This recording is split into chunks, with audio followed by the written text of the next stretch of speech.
Well, as well as British public opinion, other EU governments are divided about the reform plans. A little earlier, I spoke to the Slovenian Prime Minister, Miro Cerar, and began by asking him whether he agreed with David Cameron that there had been huge progress with regard to the prospect of an EU deal.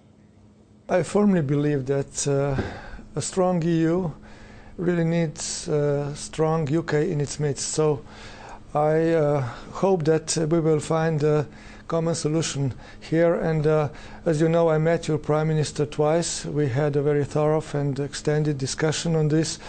And I learned that, at least as far as I'm concerned, that there is a good chance that we find a good compromise, a fair deal for everybody here. And I believe that Mr. Tusk, the President of the European Council, has just proposed something which can be a good compromise to everybody.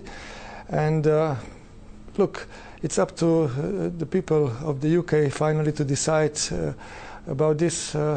But I do believe that together we are stronger. And as I said, all these UK proposals are aiming at at something which is also acceptable for the rest of UK. So I believe that there are some issues we must discuss, negotiate further, and try to find some compromises.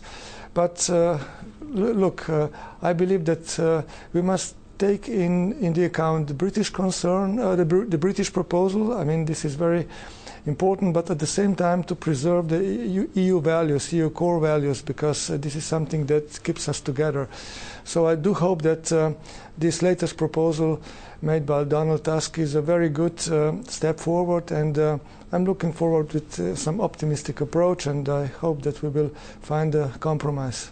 Are there any issues that you'd be prepared not to negotiate on, issues that would be a stumbling block for you, and if there are, what would they be?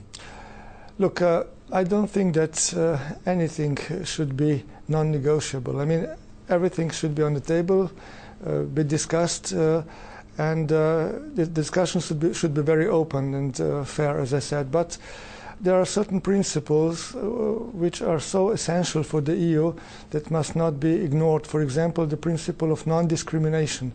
So even if we do understand that, let's say, the free movement of people as one of the basic freedoms of the EU is sometimes, or has sometimes been abused in a way, we must find the solution which will, on one hand,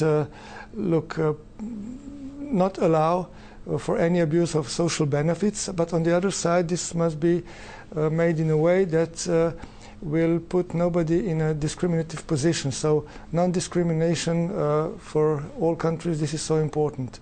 Do you think ultimately a change in something like the benefits system would stop citizens from your country, for example, coming to Britain to work? Look, there are people from Slovenia coming to UK, and of course vice versa.